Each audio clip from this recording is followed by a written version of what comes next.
Hey everyone, today let us talk about uh, entropy again. Like in the part 1, I have explained what is entropy, and now we'll discuss how this randomness or the disorderness takes place in a system. So, to begin with, let us consider you're rubbing your hands in a to and fro motion. So, when you're rubbing your hands, the mechanical energy is converted into heat energy. Now, the question is how can you convert this heat energy back into mechanical energy? No, it's not possible. That leads to a concept known as irreversibility, where it defines as the energy which is converted or the energy which is transformed or converted cannot be recovered to its original form. So this friction is a primary source of irreversibility. So when you're rubbing your hands against each other, you're developing some friction between the molecules.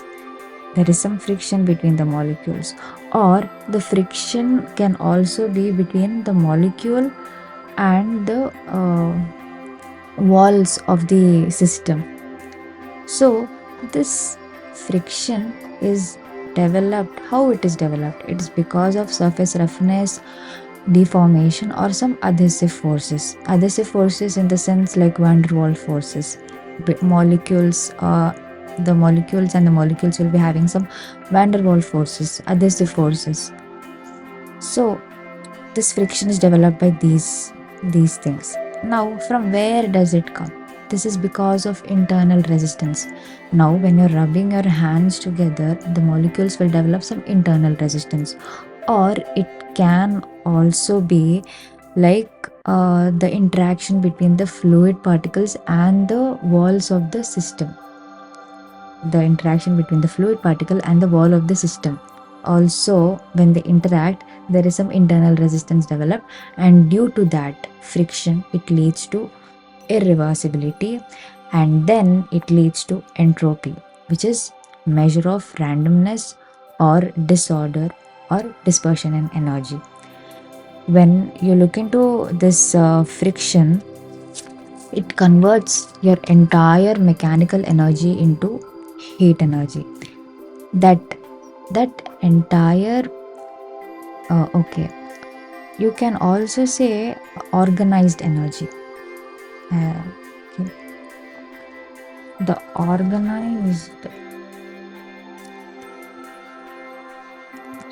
organized energy is converted into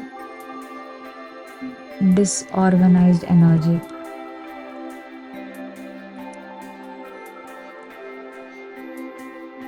Okay, the organized energy here refers to the mechanical energy, or you can just say kinetic energy.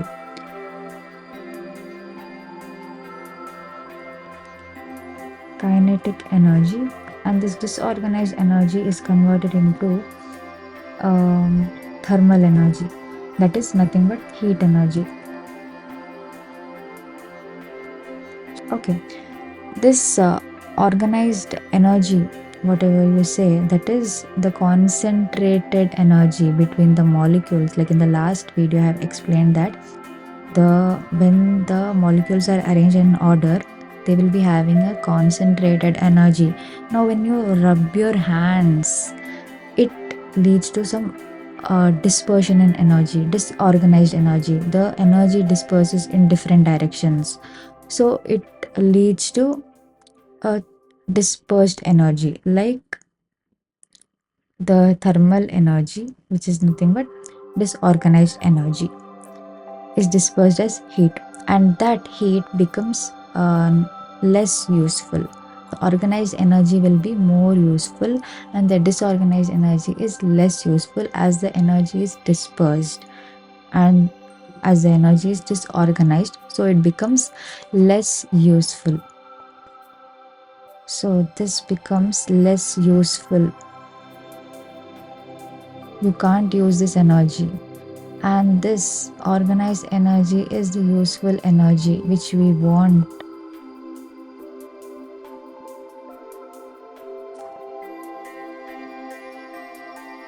more useful.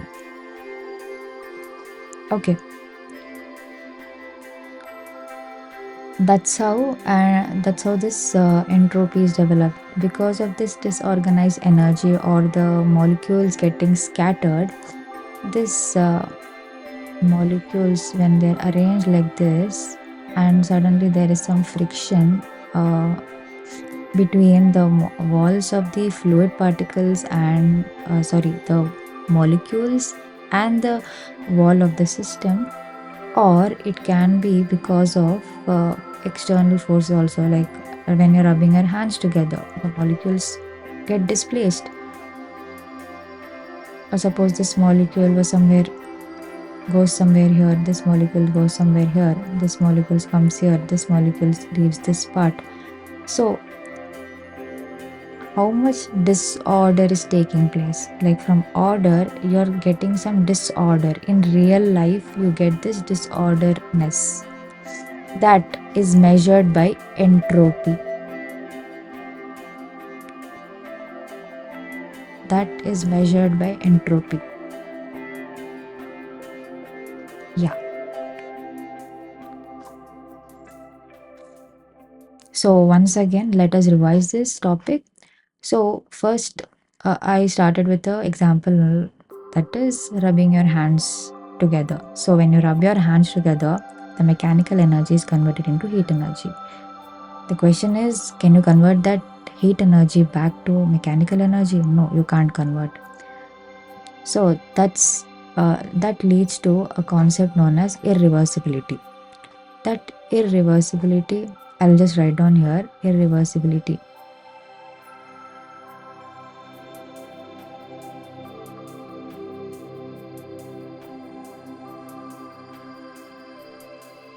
Okay, irreversibility is nothing but you can't convert the transformed energy into the original energy, or you can't recover the